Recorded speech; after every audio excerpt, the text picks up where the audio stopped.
All right, ladies and gentlemen, welcome back to part 2 of our top 10 list for 2020 games. So if you missed the last part, I don't know what the fuck you're doing here. You need to go back and listen to it.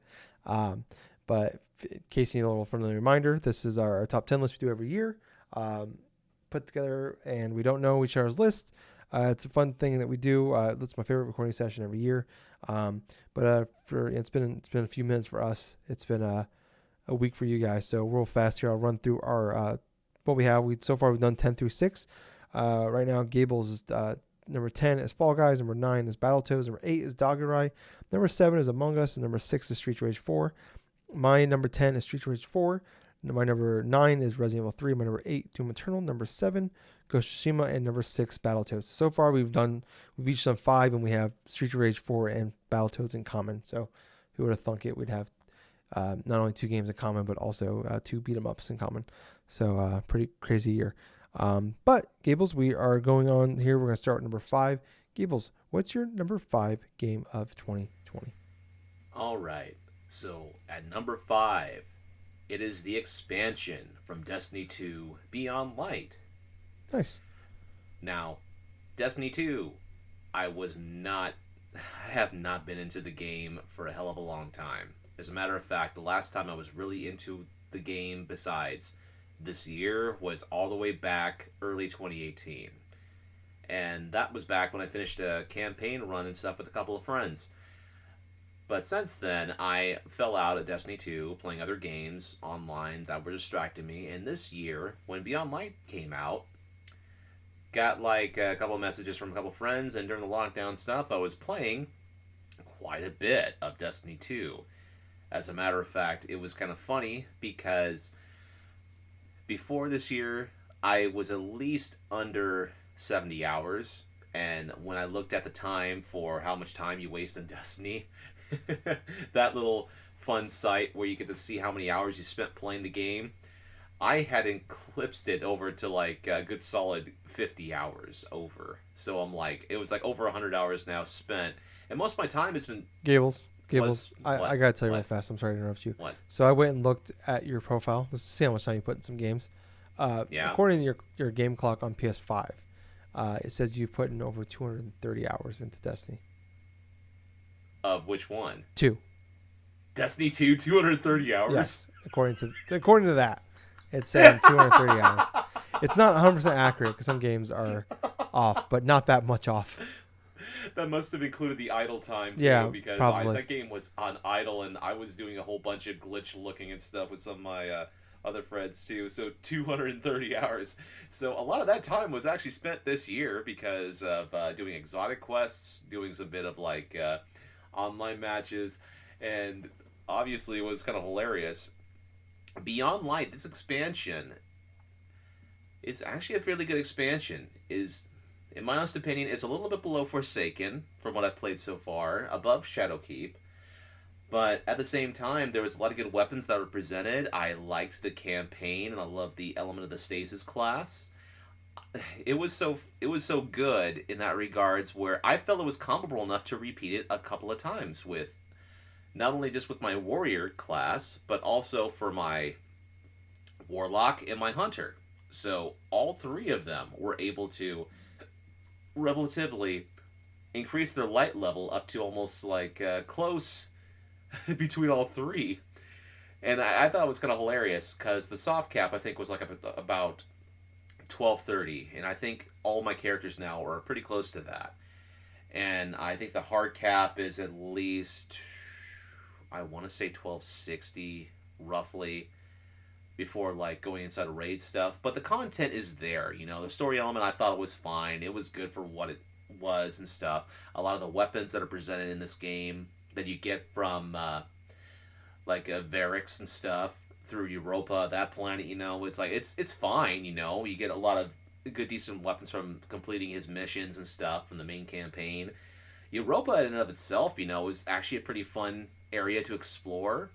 I thought it had a lot of good like hiding place spots where you can find different types of lost sectors, and I thought the lost sectors were pretty challenging in their own right. And one of the things I really loved about it was once you complete the main campaign and you finally get your stasis and you're able to find out how completely broken the stasis class is when you're playing it in the actual game, it is so much fun. And it's also so much fun to freeze things into place and then move around the map. This is me like with my last playthrough as a like a warlock and stuff. I literally froze something in place and I started zipping around the damn map and I started like just sniping stuff, freezing things, making them explode, doing this and doing that. And just the amount of fun I was having by getting my character just experimenting with these new powers, right? That in and of itself made it a lot more worthwhile to me. But it definitely did play a role of why I got back into Destiny 2. And I'm very interested in seeing how the game will play and how it will be for consoles like PS5 and Xbox Series X. So yeah, that's my number 5 game of the year. The expansion for Destiny 2 Beyond Light. Well, very cool. That's good. I'm glad it made your top 10 list. My number 5 is a game that honestly I probably should have been my most surprising game of the year. Another game. This is a game a game type that I mean I've talked about plenty of times. I just don't like, and that's roguelikes. I just don't like them. Um, and Super Giant game Hades came out early access a couple years ago, and I was just like, I love Super Giant games. I love Transistor and Bastion. I don't want. I love their games, but I don't want to play a roguelike, and I end up just picking it up. I'm like, fuck it, I'll try it out. And for a solid 2+ weeks, completely absorbed by this game. Nice. Yeah, I love this game so fucking much. Ran through it so many times trying to get better and better. You get slowly progress. I remember that it took me like probably 6-7 tries to finally get through that first, just to get to the first area, beating that first boss. It just felt so great. Even beating the mini bosses was just a challenge in itself, and that felt great. Like you get to fight like there's these like twins that like throw bombs in the first area, and it's just took multiple tries. Finally got them, beat the first boss. It was just everything about that game. Every time you get through a room and you get through there unscathed, it's just great. And especially like when you get through that like a boss fight, and it's like usually you're gonna get fucked up a little bit in a boss fight, but it's like you get through, you haven't lost any of your lives because I've got upgrades and you can add lives and to each run. Like if you're gonna do well or not, and you like sometimes you get those like every time you replay you get boons, which you get the random every time. What are options for you, and you gotta pick them. And sometimes you just get those builds that just work so well, and everything's just flowing so great together. Where it's like I had one where it's like every time I dashed, any enemy near me got shocked.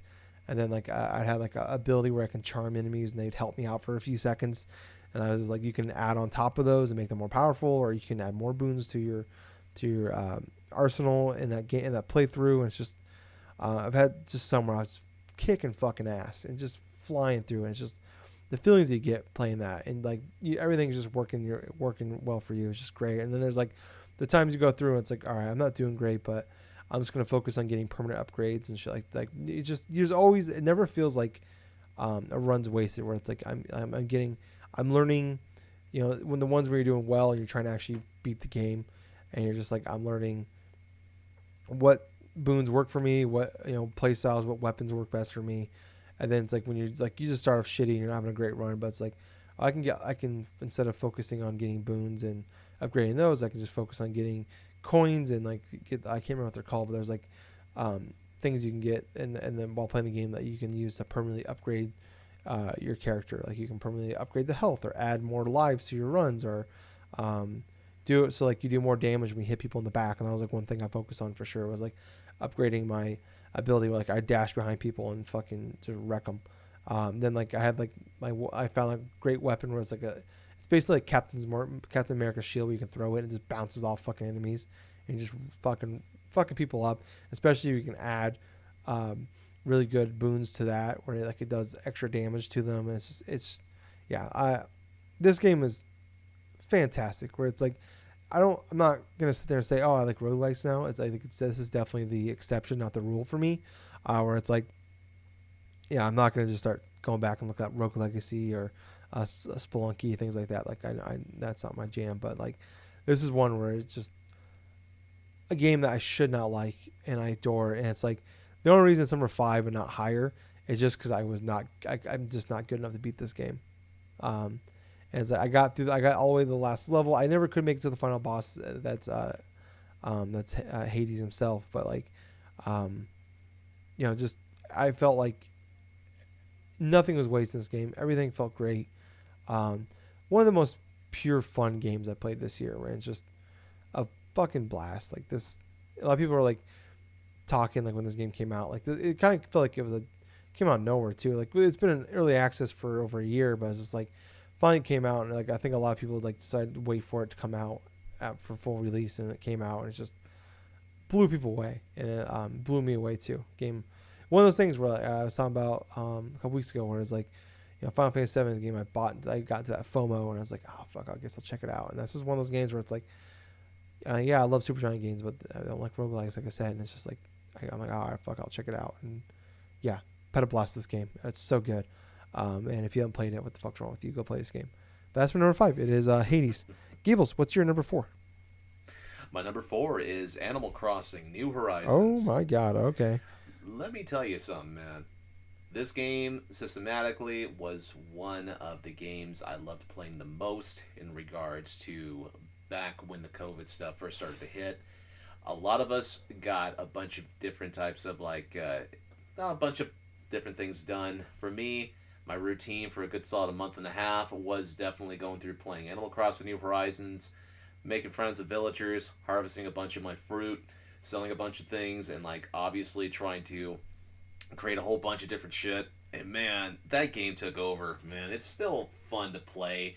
I still go back to it little bits time and time, but yeah, it was so much fun. It was so pure. It was something that was definitely needed at that time. And I got to admit, I mean, there's some aspects where I do want to go back to it. I'm probably going to have to adjust the clock because I want to actually go through and get the Halloween event and also go through the freaking Christmas thing because I missed both of those. But yeah, you know what? The game was very lighthearted. I definitely had a bunch of fun times with some bit of my friends where I've explored like some bit of people's towns and stuff, and I did have a whole bunch of like good solid stuff, collecting bugs, collecting fish, doing whatsoever.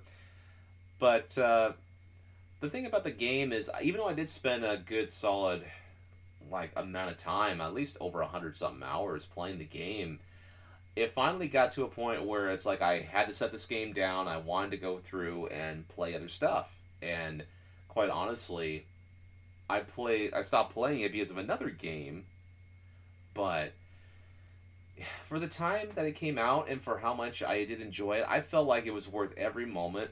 And it's definitely something I can keep continuously going back and just add on to stuff if I really feel like it. And so for my number 4 game of the year, it's Animal Crossing: New Wow, Horizons. that stunned me. Honestly thought that'd be your game of the year.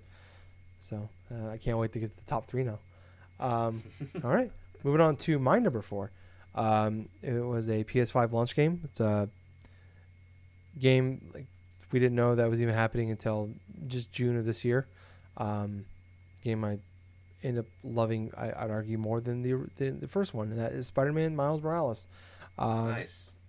Yeah, man, this game's so. I mean, it's a shorter, tighter experience, and I wasn't like my expectations weren't super high. It's kind of like you went in with like Uncharted, Lost Legacy, where it's like, I thought I knew it'd be a good game, but it's like but I didn't have super high expectations, and I went in, and I was just like blown away by how big that game actually was. Like I think I ended up beating like 4 or 5 hours, but like there's how much they put into it, like of a budget they put into it stunned me. It's like same with this one where it's like there's a lot more to it. It's not just a side game. It really is its own game in itself. Yeah, it's not a 15, 20 hour story. There's not 30, 40, 50 hours of extra shit you can do, which I honestly would, I mean, I felt like works better for this game where it's like, I thought all the side missions in this game were at worst were good, where I didn't feel like there was no filler bad side missions. Were like, go chase and catch these birds, or go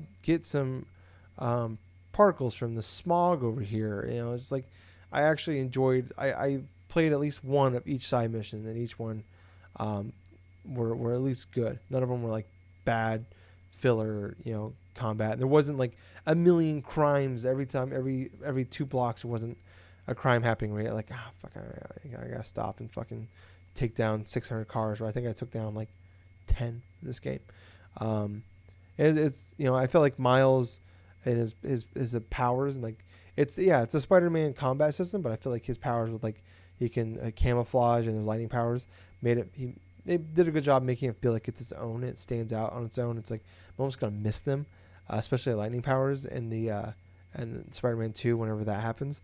And like just like the game, the story itself, I thought the story was fantastic. It's like I didn't want to beat it basically in a day. I beat this whole game essentially in one day. I didn't really plan on doing that, nor did I want to do that. But it's like sex. I don't want to come in 2 minutes, but it happens, I can't help myself. It's just too good. Just too good. So that's kind of my way with Miles Morales, it just happens. And I just, like I said this at the time, it's like, it's Into the Spider-Verse, the video game, which I love the movie. The music in this game is awesome. I love the main music in this game. That it's the Spider-Man theme from the first game, but they added its own twist to it and flair to it. It's like it's so good. Like after you essentially beat the first mission and you're perched up on the top of a building as Miles in a spider suit, and it plays a song from the actual Spider-Verse album, and that was just like my eyes welted up a little bit. I'm like, oh my god, yes, they're doing it, because like I said, I love that movie so much. But yeah, like I adore this game. A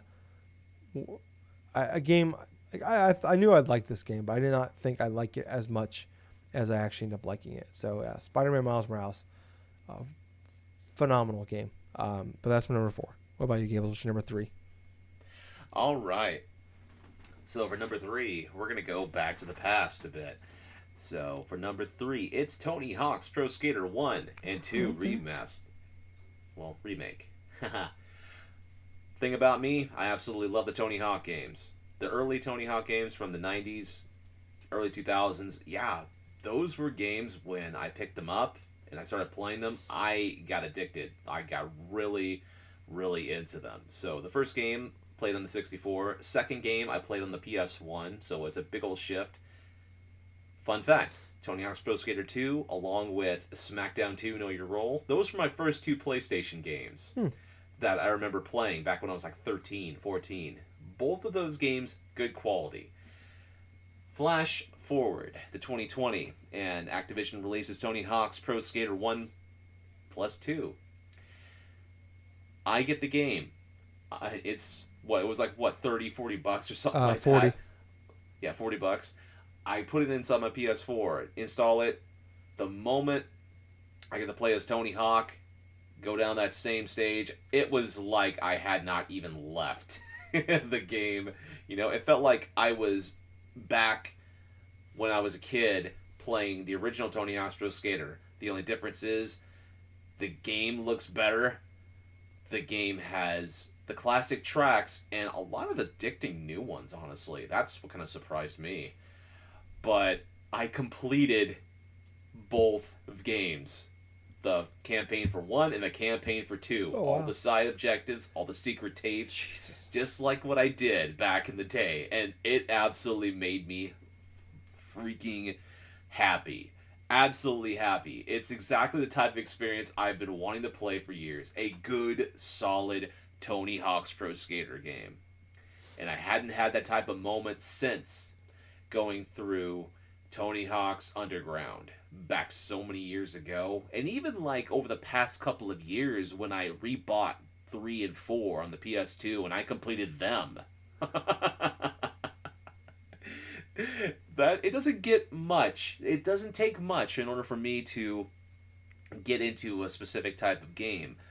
But because I was heavily into the whole extreme sports skateboarding thing because of Tony Hawk back then, I got so into it. Got so into that culture. Got so into just like,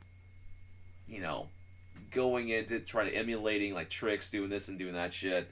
And then having to play a game from my teen years and stuff and completing that again, man, that is definitely what makes a game one of the games of the year for me, because it's a return to form of a classic series, and it's something that, like, when people got to experience Crash Bandicoot and like that, the re the same developer actually go through and remastered that, got their hands upon the Tony Hawk games and actually made them feel like the Tony Hawk games of old without all the various bullshit of 5.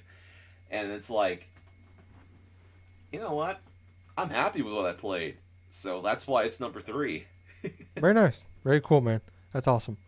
Well, going on to my number 3 is a game that I don't think a lot of people will remember. But it was actually revealed at a like one of those Nintendo partner directs. It was a Shadow Uh-huh. Drop game.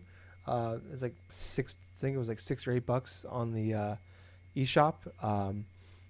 His game came out earlier this year on the PC. It's a game called A Short Hike. Um, Oh. just a perfect, adorable little game that I absolutely needed. Like I was talking about, like it's pandemic. Summer's pretty shitty. Playing all these dark games, it's just everything's bad. It's just like, and then turn around, we had Battletoads, and then we had this game. It's just, I beat it like, it's only like hour and a half, maybe 2 hours for me to beat it, and there's so much more to this game if you want to do more of it. But yeah, so it's like just a game where you are I can't remember the name of the main character, but like she's a bird, and you go on a summer camp, and it's just a bunch of animals. Everybody there's all animals, and she wants to talk to her mom, but she gets no cell phone service. The only place that has cell phone service is the top of the mountain on this summer camp that you're at. So it's all about her trying to get to the top, but you can't. You have to collect feathers. Like you have to get these gold feathers, and it gives you like each one gives you basically like a jump, and you can Mm-hmm. fly longer. And you can it's basically like a stamina bar, where like you need it to climb, you need it to jump. You need, like the more you add up, the longer you can climb, or the more jumps you can add onto to what you can do. The longer you can coast when you're flying. It's just all about you just walk around the island, and you're just discovering things. It doesn't. It looks very much like it has like a DS art style to it, where it's it doesn't. It's not 4K HDR game. It doesn't blow you away there, but I think the art style still is really good. The music is perfect for what this game is. I love just walking around the world and exploring things, and just like after like like the world isn't like it's not obviously it's not huge. It's not Assassin's Creed huge. It's not big, but it feels big. Like you just like after like an hour just wandering around this little camp, it's like I was still finding new characters and new things to do, and like bumping into people and playing volleyball with some other characters, or I was collecting seashells throughout the game, and this lady is like, "Oh, I need seashells," and you get a feather from her, and you can like, you have to like go around, and you have to like do things to help people out, and they you get a feather, and you get X amount. You need There's like a minimum amount of feathers you need to get to the top, but there's a shit ton more feathers you can get if you want to. Kind of like doing the shrines in Breath of the Wild. Like there's a minimum you really need to do to get like if you want to get like the Master Sword, but you can if you want to do them all, you can do them all. It's kind of the same idea really. There's not 100. Oh, There's not okay. 120 feathers, but there's like I think there's like 20, and you only need like 12 or something like that. But yeah, like this game, just the story and the characters and like it's just charming. The whole thing is charming. Just like I said, finding little things like a woman lost her headband. You have to find a headband, and just like uh, going through people dealing with tough times, and it's just a game. Like after I beat it, I didn't want. I was really sad it was over. Like I did not want to. I didn't want it to be over. I didn't want to. Like I couldn't wait to like get get to the end, but I just didn't. But I didn't want to get there either. And it's just like, it's like people were talking about like Animal Crossing was that escape for them for this year. And like you said, you put over 100 hours into it this year. And it's just like for me for that like 2 hours there, this was like I felt that feeling playing this game that people got for an Animal Crossing, Nice. and that's like this.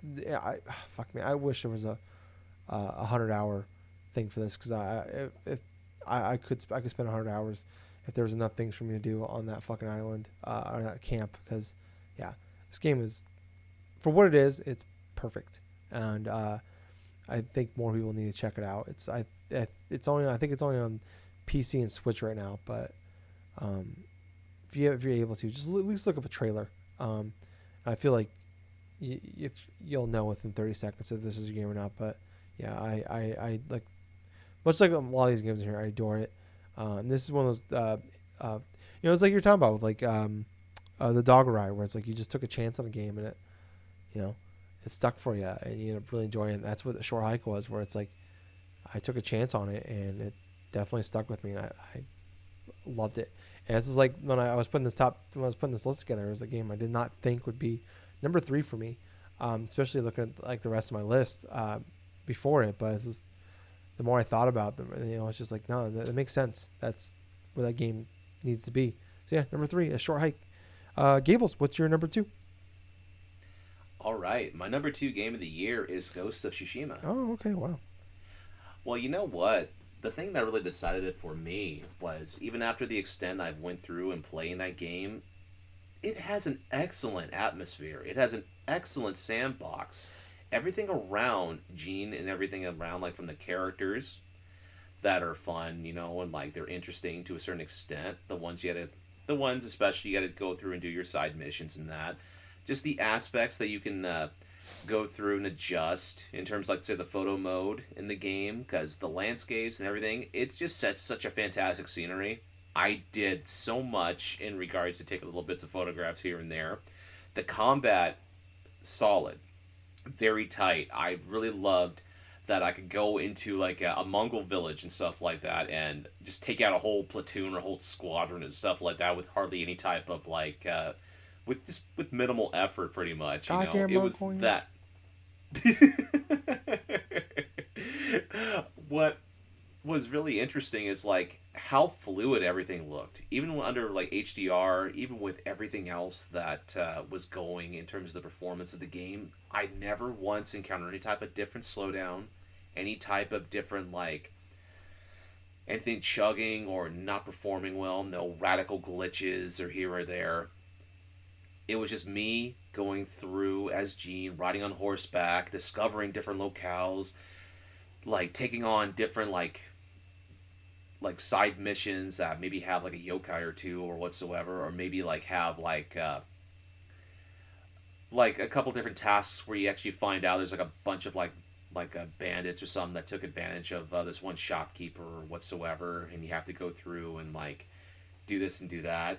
And there was like some sad like side missions that you would come across, like you come across a man or something that is calling for your help and stuff, and he basically was going for help because a bunch of bandits like kidnapped his wife and kids or something like that, and he ran and all this other shit. Which, by the way, the whole side mission though still kind of pissed me off, because you basically go through. This is going to be a little bit of a miniature spoiler for those that don't want to be spoiled here.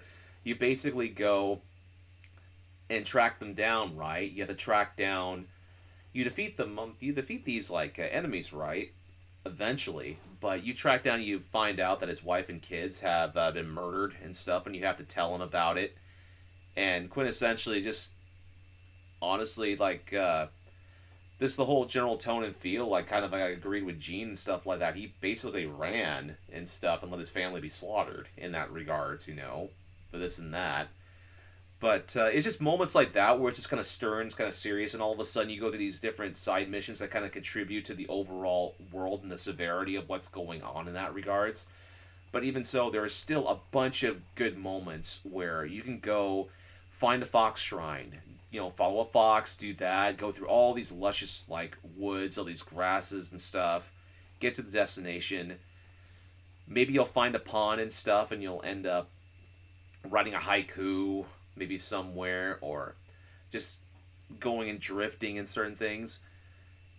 Everything about the sandbox world that's inside of the game Ghost of Tsushima, it is just oozes with quality, just oozes with like a lot of intelligent design. In my personal opinion, this is like the magnum opus of Sucker Punch right here, where it's each game they've done, each game they've contributed to, whether it be Sly Cooper or even the Infamous series, has led up to them creating a fantastic game inside of a new series that they've released this year with Ghost of Tsushima. I do not doubt in my mind that there's going to be a sequel to this game. I don't know how that's going to be done, but at the same time, we have not seen the last of this, of like this game, of this series in general, and I feel like this is a great solid beginning and stuff for this game. So yeah, my number 2 game of the year is Ghosts of Tsushima. Very nice, Gables. Very nice. Well said. My number 2, just like Shore Hike, a stunner for me. Just like Hades, stunner for me. My number 2 game of 2020, Final Fantasy VII Remake. Nice. Yeah, what a game, man. What a fucking game. This game is way better than it had any right to be, where it's like, I feel like, I was like, okay, this is for the fans. This is, I had, like I was saying, when we, for our biggest surprise, where it's like, this was a game I had zero interest in until literally the morning of the game coming out. And I just like saw people talking about it. I'm like, all right, fuck it, I'll try it out. Fuck it, I'll buy it. I just didn't have anything else to play. I'm like, fuck it, I'll give it a shot. And immediately was enthralled. And I remember like, my ex was over here and she had some family over here and they were playing cards. And she's like, you want to come play cards with us? I'm like, nah, I'm good. I'm playing Final Fantasy VII. And for like hours, I just sat on the couch playing Final Fantasy VII when they're playing cards. I'm like, no, I'm good. This game's too good. And like, this was like the game where it just brought me back, to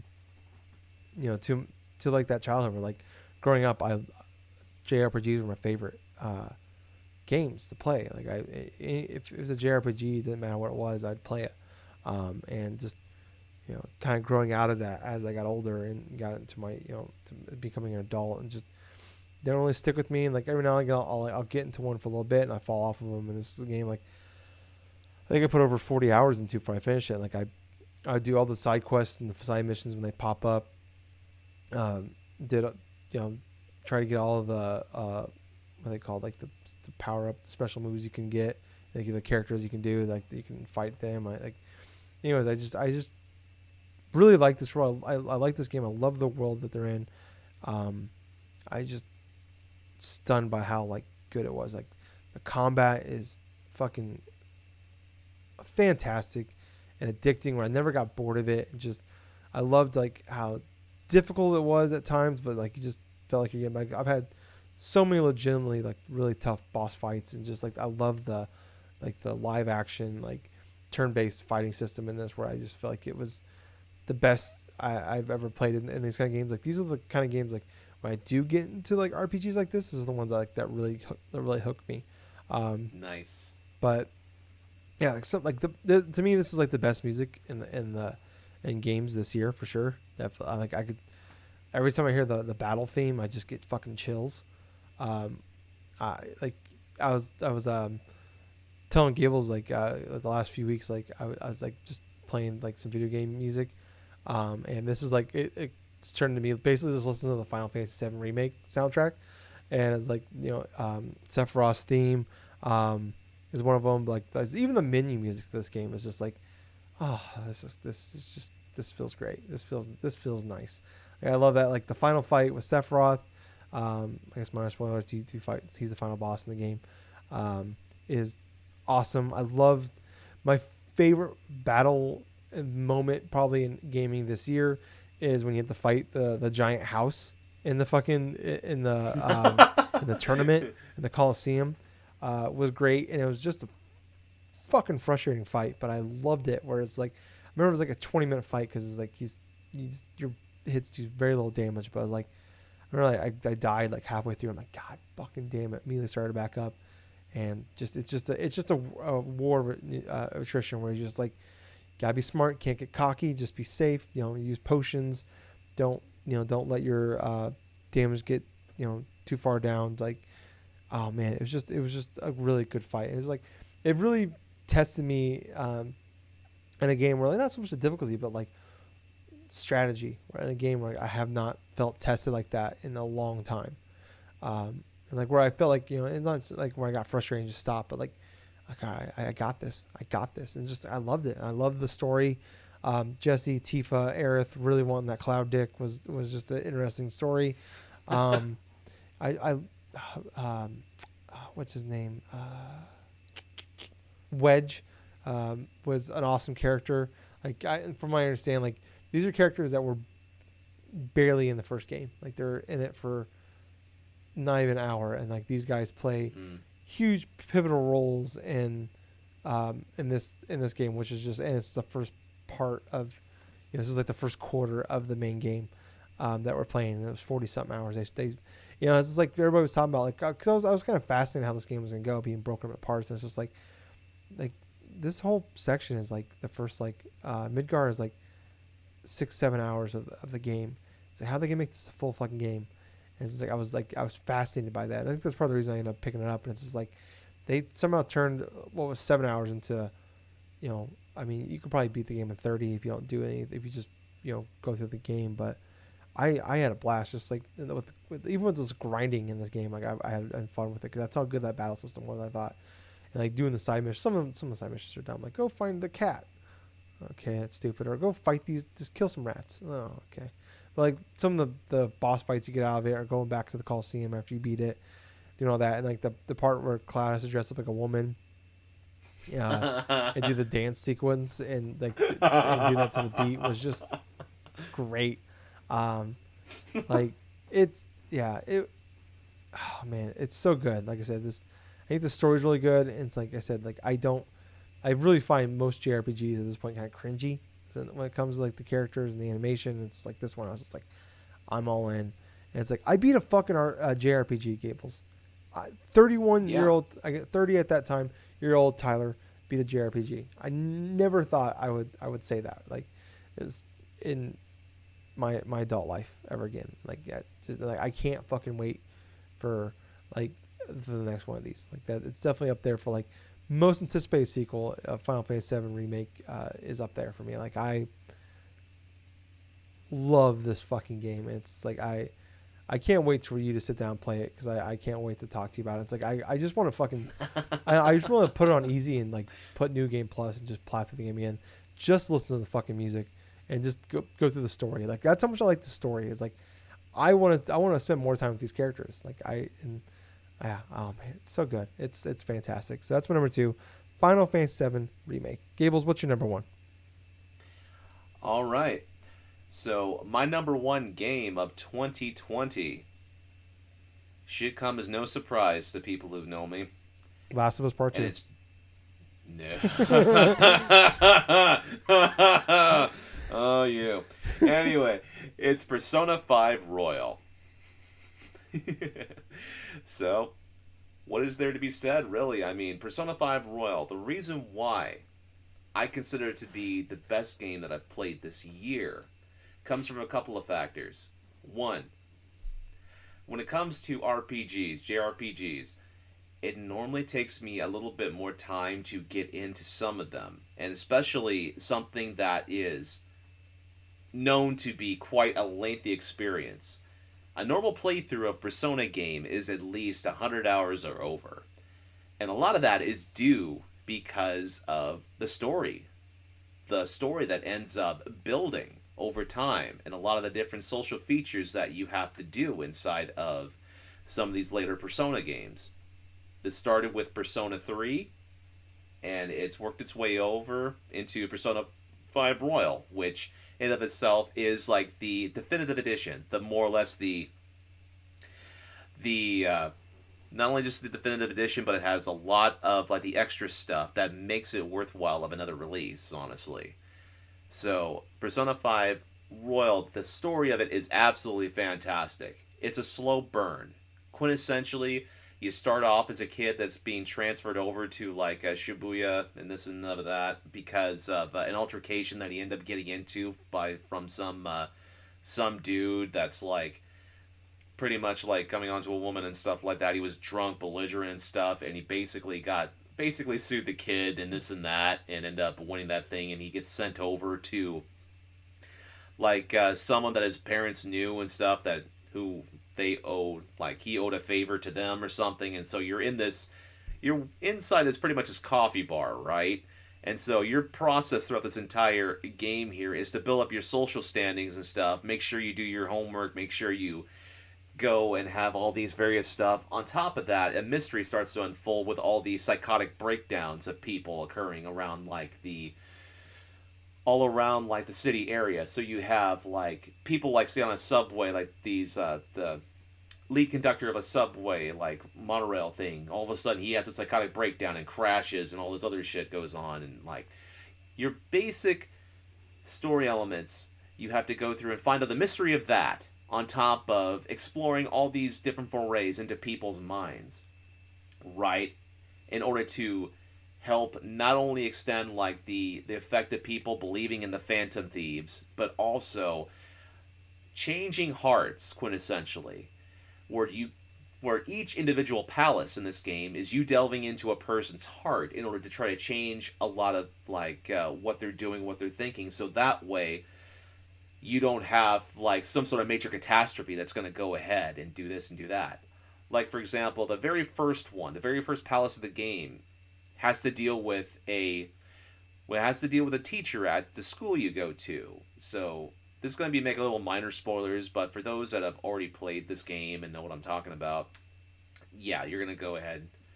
So the first palace is I have to deal with this teacher by the name of Kamashita, and basically this guy has this like has this sort of like constructional things where it's part of a, like a different set. So it's like each palace is more or less akin to like the seven deadly sins quintessentially, and his is lust.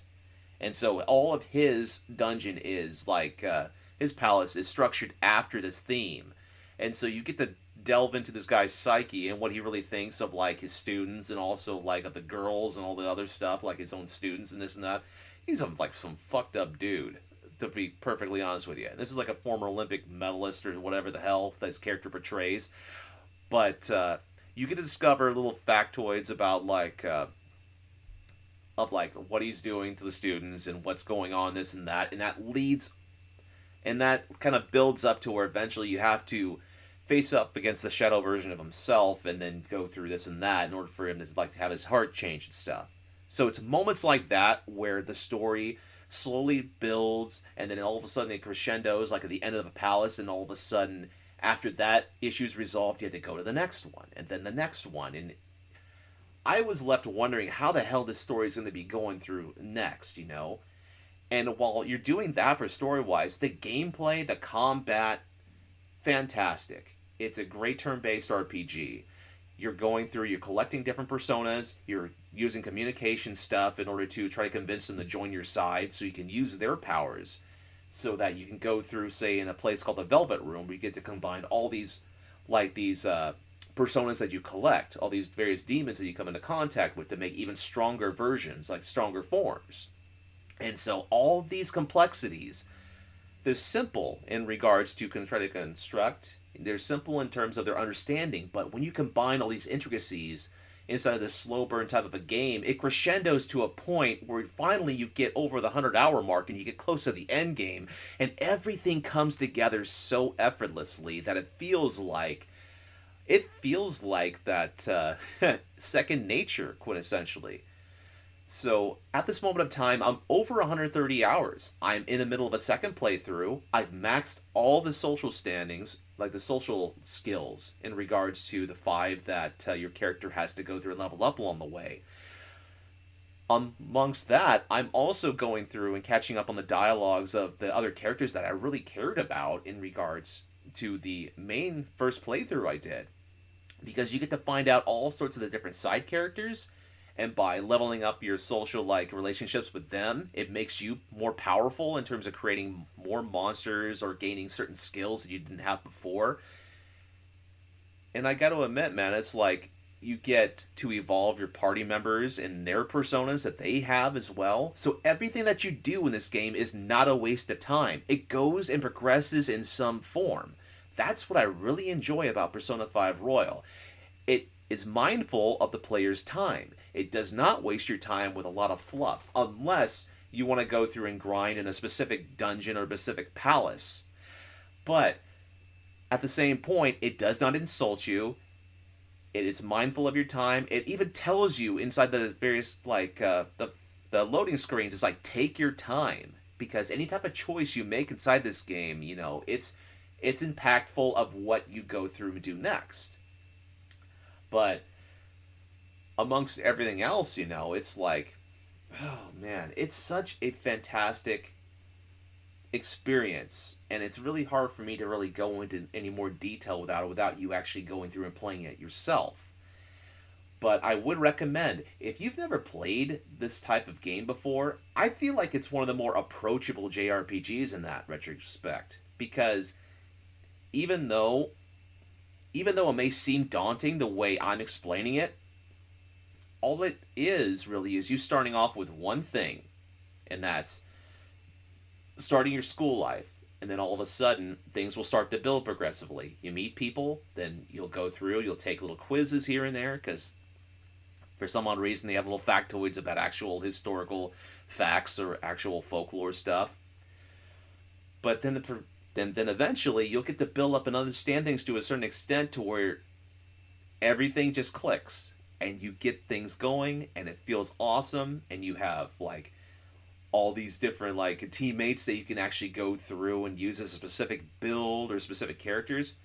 God, there's a bunch of characters I love in this game. Even inside my party, you know, like Makoto, she's awesome in terms of like being a support character, in terms of like using a lot of her abilities, especially her nuclear powers and stuff, her nuclear attack powers that she has. Yusuke, really love this guy. He's an artist. He basically has all these heavy attack, like persona attacks and stuff from his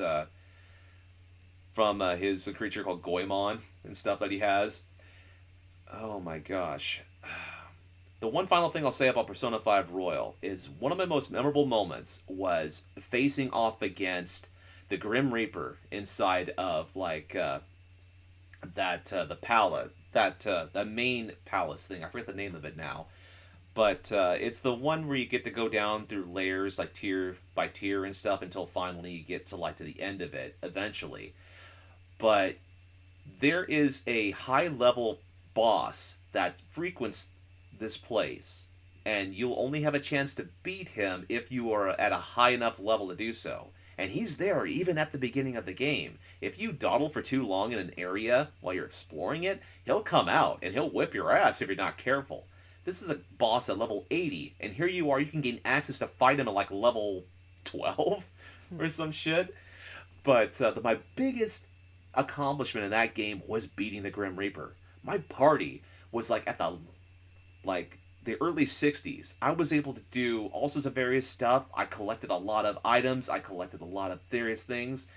And I was able to muscle it. And it was such a slog, but I fucking beat this dude. Like, literally after about a good solid 20 or 30 minutes of this one boss battle. And I felt so accomplished and I got things done so well. And the only reason why I was able to do that is because I was able to pinpoint, hey, if I can just block him from using these one-hit kill moves, like from for light attacks or like dark attacks, these one-hit moves and stuff, these one-hit kill things by using this item or using this item to do through and block this specific type of attack. And I was actually thinking methodically like someone from like a fucking MMORPG goes into a fucking raid battle, for God's sake. I was just taking things monotonously. I never do that unless I'm really into something like this. But honestly, it's number one for me in the year 2020 because it appeals to what I love most, and that's a great game, great gameplay, great story, great replayability, and it's definitely a fucking fantastic game. More people need to play this, and it's on sale right now on the fucking PSN for like $30 as of this recording. Very cool, man. Yeah, that's awesome. Glad that was one game that I remember you stick through this. I thought Animal Crossing or this would be your number one, so very cool. Moving on to my number one. It's the last great game that will ever be put out. Fast and Furious Crossroads. Let's talk about it, Gables. No, joking. Obviously, it's Last of Us Part 2 is my number one game of 2020. To me, personally, this is the greatest story ever told in video games. I think maybe possibly all of entertainment. Where for me, like full spoiler for this game, at this point, I mean it's the end of the year.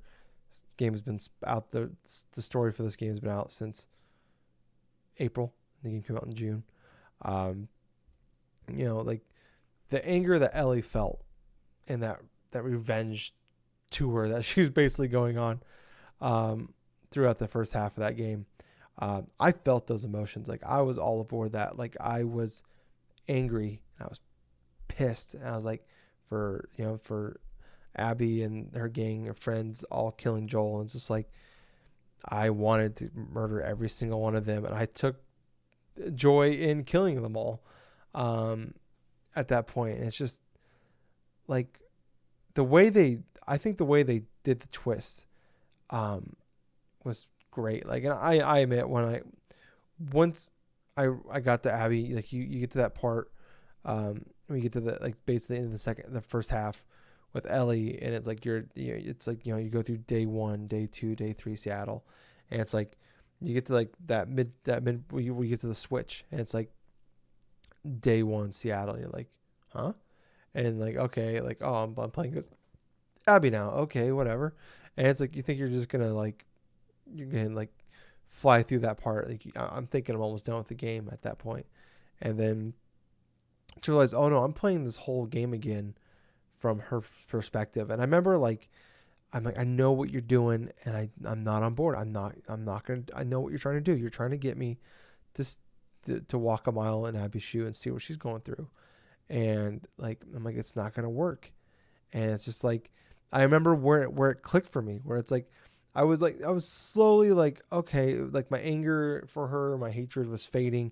And I remember what broke for me was like there's a part in I think it's in day 2 in Seattle with Abby where you have to cross this bridge at the top of like these like 2 towers basically.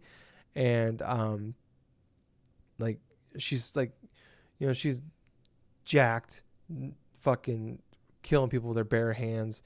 This whole time never shows fear. And finally, for the first time, like you see her as like, as a person, as a character, you see like her emotions other than just anger and like, hatred. And it's like you see, she's like scared for her life. She's like deathly afraid of heights. And it's like you're climbing across this like makeshift bridge that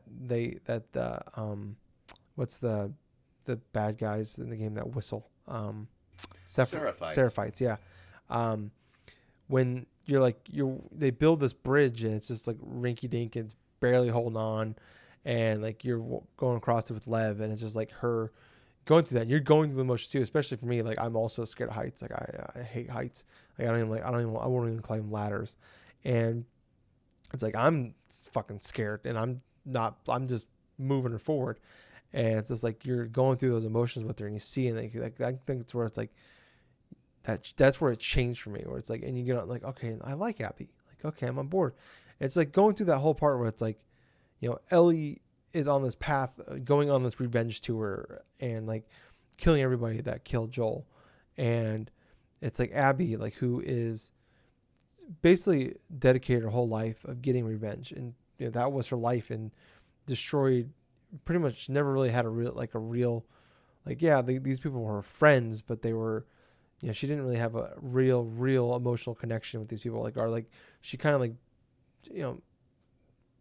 burned bridges away with them, where like they didn't click. There was they just did not mesh well, a lot of fighting and anger, because she just was so dedicated to like, Joel killed her dad, so now she wants, I'm going to kill him. And then basically Abby killed Ellie's dad, and it's just like going through this like, all right, now like, she spent her whole childhood and adult life on this quest for revenge and got it, and now she's dealing with the fact where it's like, what now? Like I've dedicated my entire life to this, and it's like, how do I deal with that and move on? And like going through like not agreeing with like the wolves and like the group she's in, and going through and like meeting like you have the Seraphites, and like you have like these bad people, and they are bad people, but like she meets like Lev, and it's like totally like where she's transgender, and like she's outcasted, and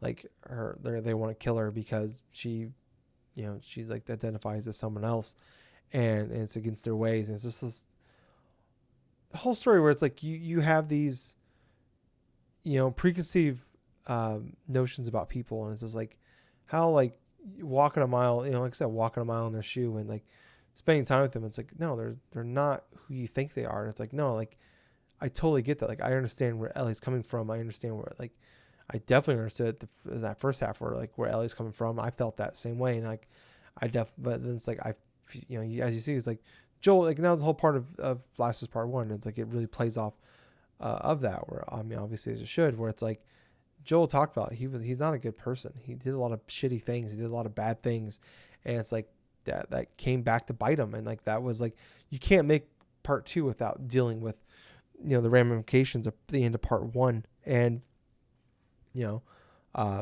had a lot of problems at first where it's like I wanted that adventure with Joel and Ellie, and like I was fucking crushed when I realized this isn't the Joel and Ellie adventure that I was looking forward to. I wasn't getting that. But just how like the whole thing is set up, the whole narrative, like with the Pearl Jam song Future Days, and it's like at the beginning when Joel plays on the guitar, if the Future Days song, it's like, if I were to ever lose you, I truly lose myself. And like that's the whole narrative thread to this whole game, where it's like everything is built on that one line.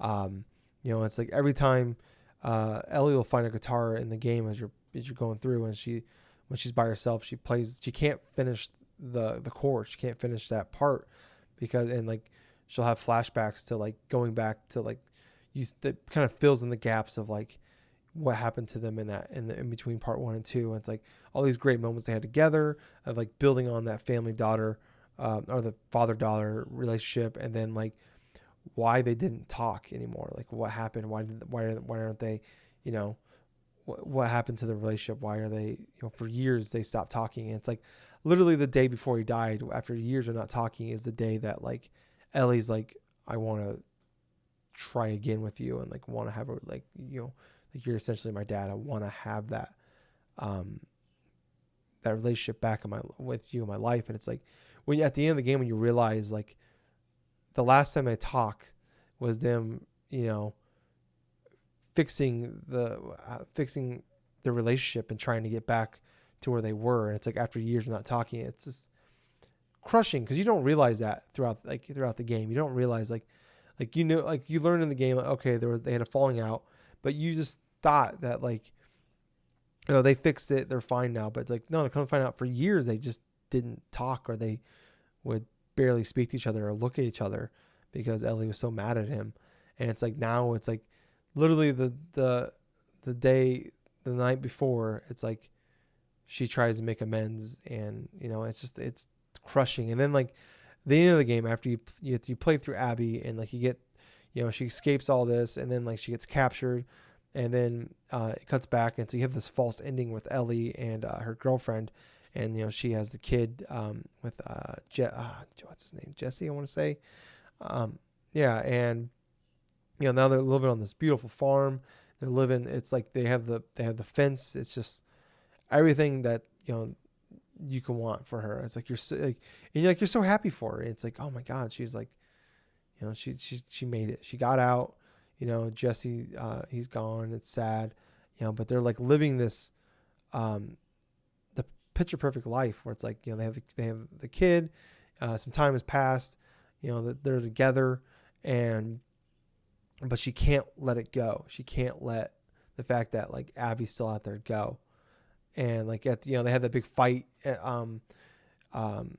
before all that, and it's kind of a 1 and 2, and Abby almost kills her, Ellie almost kills her, then Abby almost kills her, and then it's like basically Abby's like could have killed her, and then she's like, if I ever see your face again, you're fucking dead, and lets her live. And then like Ellie can't let it go, and she goes back to try to find Abby and kill her, and it's like she ends up finding Abby hung up after she's been captured and basically been a slave for this group of people for months at this point, and she's just skin and bones, she went from being jacked to just, literally bones at this point, and having that final fight, losing her two of her fingers, and like she has a chance to kill Abby, and she just can't do it, and deal with all that. It's like me like sitting there in that fight where you're fighting as Ellie trying to kill Abby. It's like it's like a whole counterpoint where in the first fight you're playing as Abby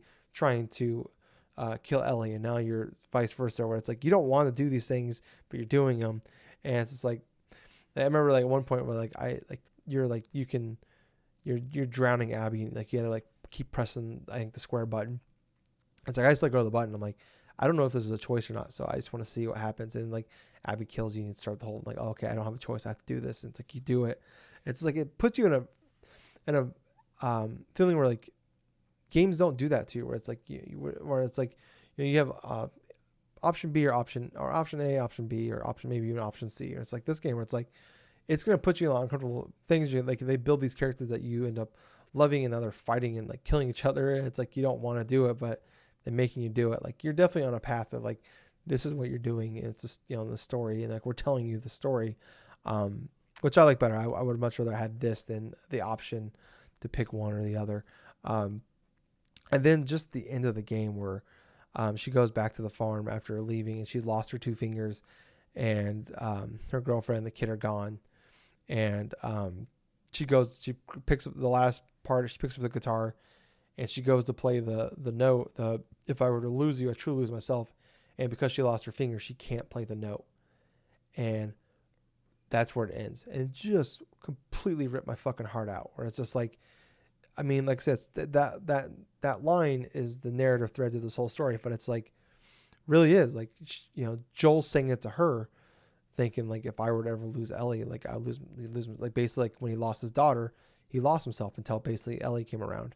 And now it's like Ellie actually lost Joel, and she lost herself, and like that whole thread, that everything way it came together. I remember like talking to my girlfriend at the time, now ex, and I was telling her about it, and she's like, she kept asking me, "Are you having fun with this game?" And I was just like, because she only saw me play with bits and pieces of it.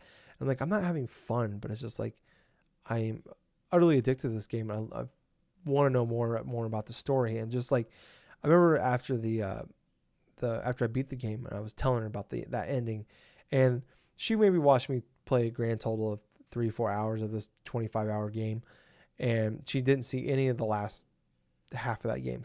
Everything she saw was she saw the first little bit up to like right before Joel died, and a little bit of Ellie's part. And I explained the whole story to her, and I was going through it, and I told her that part about she can't play the guitar. And by the time I was done telling the story, she was crying in tears. Like that's how I'm like, just me giving her like the 5-minute synopsis of the story, like broke her. And it's just like going through this whole 20+ hour campaign. It's like Last of Us Part 1 was just a constant sense of dread I talked about.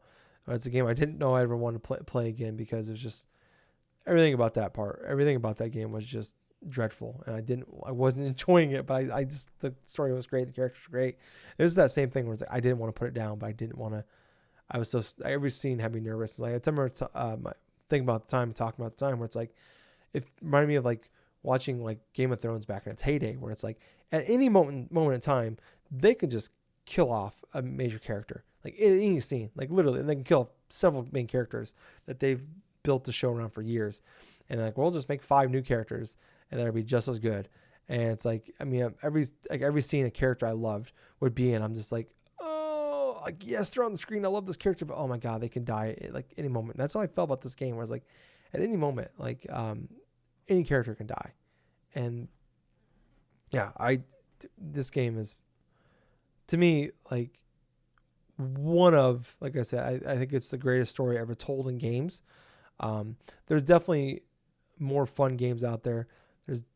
There's definitely better gameplay games out there, but I think as a package in itself, as a story, as a amalgamation of characters, in like the gameplay, I think it's good. It's really, really good. But I mean, probably one of like to me it's one of the greatest games of all time I've ever played. And it's to me it's like I have like PTSD now every time I hear Pearl Jam because of this fucking game. Like no joke. Every time it's not even just Future Days. Fucking Even Flow can come on and I'm just like, oh fuck. Like I just have like flashbacks of playing through this. You can't listen to Pearl Jam without feeling depressed. Yeah, and it's just like, God damn it! I gotta just pull over now and like, I was at work driving in my truck and fucking Jeremy comes on from Pearl Jam. I'm like, all right, I gotta pull over here and just take a couple minutes here, get my wits about me. All right, like it's just, I feel like it's like now I know how my dog feels that whenever like someone rings the doorbell and he just freaks out. That's just me now. Whenever I hear fucking Pearl Jam, it's just like, oh my god, we're all gonna die. That's the way I feel now. My number one, Last was Part 2 with a bullet. It's the greatest game I think of all time, probably. I need to sit down and think about it. We're gonna have to think about it because we're gonna do a Game of Generation podcast here in the future. That's fairly true. But it's like, I think Final Fantasy VII is the most fun game I've played this year, but Last of Us Part 2 is the best game I've ever played, probably. Once I sit down and think about it, right now it's number one. But yeah, that is our top 10 list, Gables and our listeners. A quick run through here. My number going through 10 through 1 for me. Number 10, Streets of Rage 4. Number 9, Resident Evil 3. Number 8, Doom Eternal. Number 7, Ghost of Tsushima. Number 6, Battletoads. Number 5, Hades. Number 4, Miles Morales. Number 3, A Short Hike. Number 2, Final Fantasy VII Remake. Final Fantasy VII Remake. And then Last of Us Part 2 at number 1. Gables' top 10 list starting at number 10, Fall Guys. Number 9, Battletoads. Number 8, Doggerai. Number 7, Among Us. Number 6, Streets of Rage 4. Number 5, Destiny 2's expansion Beyond Light. Number 4, Animal Crossing New Horizons. Number 3, Tony Hawk Pro Skater 1+2 Remake. Number 2, Ghost of Tsushima. And number 1, Persona 5 Royal. Number 20 or 2020 in the books for us. I think by the time we listen to this, we're now in 2021. But I think we both agree. I think 2020 was a phenomenal year for gaming. So much everywhere else, but in gaming standpoint, what a wonderful year I think we had for gaming. And this year we definitely needed it, being trapped in our houses for large portions of it. But so with all that done, thank you guys so much for listening. We'll be back next week with a normal show. But thank you guys so much for listening to us. It's still 2020 for us. Thank you so much for listening to us. We've had our best year yet in downloads. We've been doing really well. Had a huge spike the last 6 months or so, and we really appreciate all those new listeners out there. You have a few people listening. If you haven't, tell your friends. Go on, check us out on all the social media sites. We're on them, Twitter, Facebook. We're also on anything you listen to podcasts at, iTunes, Spotify. We're on Twitch, twitch.tv/DrunkDaster YouTube. Give us thumbs ups, likes, 5 stars, comments, shares. I think is probably the biggest one for us. That's the way more people can see us, is by sharing it on your Facebook or Twitter or whatever. We'd really appreciate if you do that for us. But thank you guys so much for listening. I was Tyler. And I have been Colonel Gables. So until next time, everyone, I hope you have yourself a happy new year. And most importantly of all, thank you for listening to another fun-filled episode of the Drunk Dash Nerds podcast. And hey, Gables. Yeah? Too sweet, buddy. Too sweet, man. Bye, guys. See ya.